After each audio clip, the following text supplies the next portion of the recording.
چوارەمی کتێبە نایابەکەمان 48 یاسای دەسەڵات. یاسای ژمارە 1. هەرگیز لە گەورەکەت لێهاتووتر دەرمەکەوە. حوکە هەمیشە وەها لەوانەی سەر و خۆت بکە بە ئاسوودەی هەست بکەن باڵان لە ئارەزووکردن تا بۆ دڵخۆشکردن و کارتێکردنیان ئەوەندە لە پیشاندانی بەهرە و تواناکانتدا دوورمەڕۆ ئەگینا لەوانەیە دەستکەوتەکەت پێچەوانە بێت ترس و نائارامی دروست بکەیت وا بکە گەورەکانت لێهاتووتر دەربکەون لەوەی کە هەن و بەم شێوەیە تۆ دەگەیتە ترۆپکی دەسەڵات. سەرپێچی یاساکە. نیکۆلاس فۆکێت وەزیری دارایی لویسی 16 لە ساڵانی سەرەتای حکومڕانیەکەیدا پیاوێکی بەخشندە بوو کە حەزی لە ئاهەنگە پڕخەرجیەکان ژنانی جوان و شعر بوو. ئەو بە هەمان شێوە حەزی لە پارە بوو چونکە ئەو شێوازێکی ژیانی دەستبڵاوانەی بەسەر دەبرد. فۆکێت زیرەک بوو پاشاش زۆر پێویستی پێی بوو. بۆیە کاتێک سەرۆکوەزیران جیلوز مازارین لە ساڵی 1661 دا مرد چاوەڕێی ئەوە دەکرا سەرۆک وەزیران ناوی وەکو شوێنگرەوەی ئەو بهێنرێت.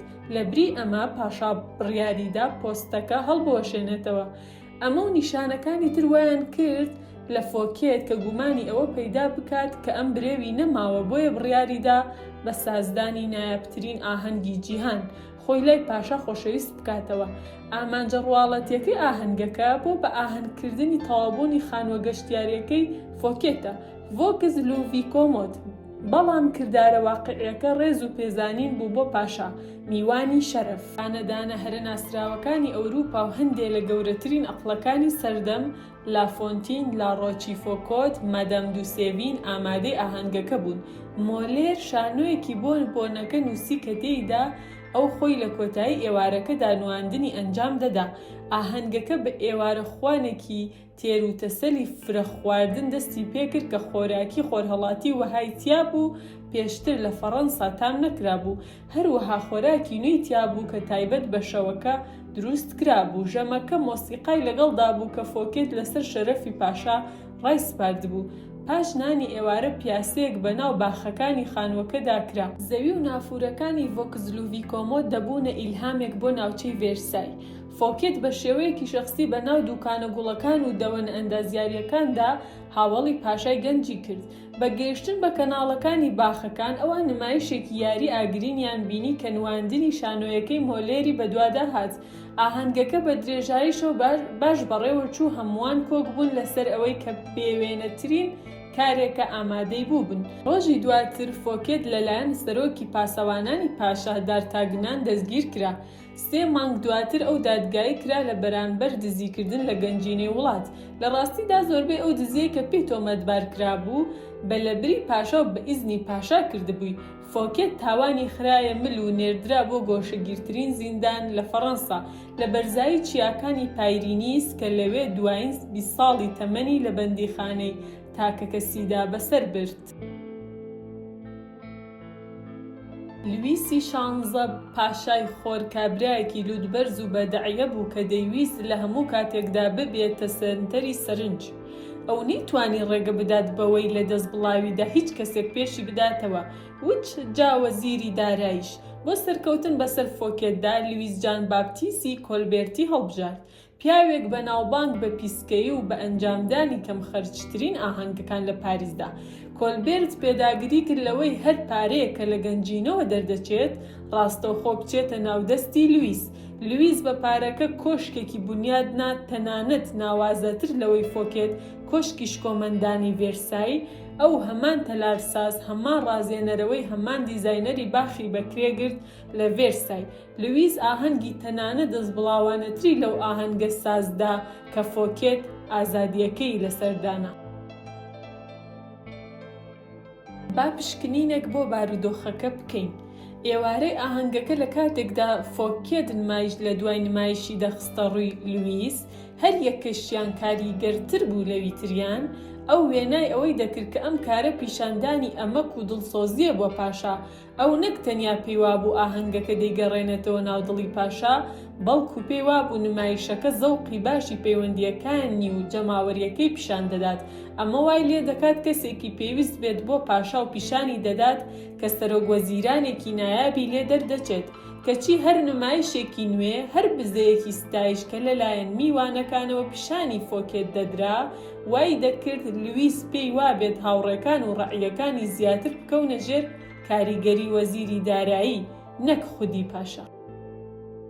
لە ڕاستیدا فۆکێت خەریکی خستنە نمایشی سامان و دەسەڵاتەکەی خۆی بوو لە بری ماستاوکردن بۆ لویسی 16. ئاهەنگەکە ئاهەنگە چڕوپڕەکەی فۆکێت لە عزەتی پاشاییدا هەڵبەت لویس ئەمەی لە کەس نەدەگەیاند، بەڵکو ئەو پۆزشێکی گونجاوی دۆزیەوە بۆ ئەوەی خۆی لە پیاوێک قوتار بکات کە بێ ئەوەی نیازی بێت پاشای خست بووە ناو دۆخێکی ناڕەحەت و نائارامەوە. ئەمە بە شێوەیەک لە شێوەکان چارەنووسی هەموو ئەو کەسانەیە کە بڕوا بە خۆبوونی گەورەکەیان لاواز دەکەن، درست دەخەنە عزەت نەفسی یان وای لێ دەکەن گومان لە باڵا دەستیەکەی بکات. کاتێک ئێوارە هات فۆکێت لە ترۆپکی جیهان بوو، بە هاتنی ئەو کاتێک کە ئێوارە بە کۆتا گەیشت بوو لە خواری خوارەوە بوو.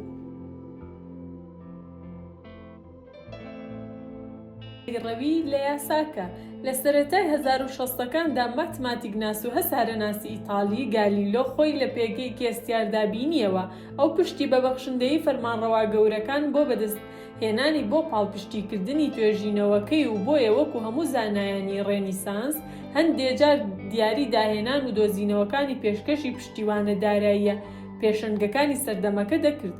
بۆ نمونە جارێکیان ئەو کۆمپاس قیبلەنمایەکی سەربازی کە خۆی داهێنا بوو پێشکەشی دووکی گۆزانکە کرد.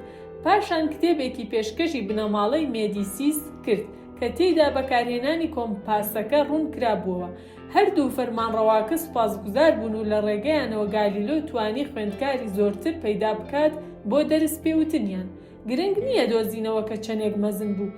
پشتیوانە دارایەکانی ئەو زۆر جار بە شێوەی دیاری خەڵاتیان دەکرد نەک پارە. ئەمەش هۆکار بوو بۆ نائەمنێکی بەردەوام بە درێژایی ژیان و وابەستەی. ئەو بیری کردەوە و وتی دەبێ ڕێگەیەکی ئاسانتر هەبێت. گالیلۆ لە ساڵی 1610دا استراتیژیەکی نوێی گەڵاڵە کرد. کاتێک ئەو مانگەکانی هورمزی دۆزیەوە لە بری دابەشکردنی دۆزینەوەکە بەسەر پشتیوانە داراییەکانیدا ئەو تەلەسکۆپەکەی بەکاردێنا بیداتەیەکێکیان و کتێبێکیش پێشکەشی ئەوی تریان بکات. بەم شێوەیە هەروەک لە ڕابردوو کردبووی بڕیاریدا تەرکیز بخاتە سەر بنەماڵەی مێدیسیس. ئەو لەبەر تاکە هۆکارێک بنەماڵەی مێدیسیسی هەڵبژێت. بە ماوەیەکی کورت پاش ئەوەی کۆسیمۆی یەکەم سیلەی مێدیسی لە 1540دا بنیادنا بوو، هورمز بە تواناترینی خوداکانی کردبووە سیمبۆلی مێدیسی، سیمبۆلێکی دەسەڵات کە لە سەوی سیاسەت و پارە پەیداکردنەوە بوو، سیمبۆلێک کە گرێدرایەوە بە ڕۆمی دێرین و خاوەندەکانی. گالیلۆ دۆزینەوەی مانگەکانی هورمزی گۆڕی داوێکی گەردوونی وەکو ڕێزێک بۆ مەزنایەتی بنەماڵەی مێدیسی. بە ماوەیەکی کورت و پاش دۆزینەوەکە ئەو ڕاگەیاند کە ئەستێرە درەوشاوەکان مانگەکانی هورمز لە ئاسمانەکاندا ڕێک لەو کاتەدا کە کۆسیمۆی دووەم تاجی لەسەرناوە خۆیان پیشانی تەلەسکۆپەکەی داوە. ئەو وتی ژمارەی مانگەکان 4 هەماهەنگە لەگەڵ ژمارەی مێدیسیەکان کۆسیمۆی دووەم و سێبراکەی کە هەی بوون.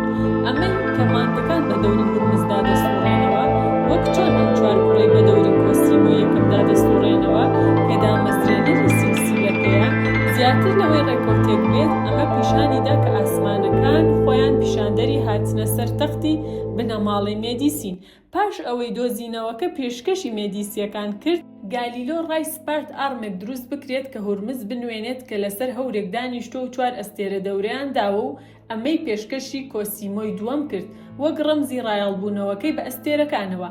لە 1610دا کۆسیمۆی دووەم گالیلۆی کرد بە ماتماتیکناس و فەیلسوفی ڕەسمی دەربار بە موچەیەکی تەواوەوە بۆ زانایەک. ئەمە کوتەتایەکی تەمەن بوو ڕۆژانی دەرۆزەکردن و بۆ پشتیوانی دارایی بەسەر چوون.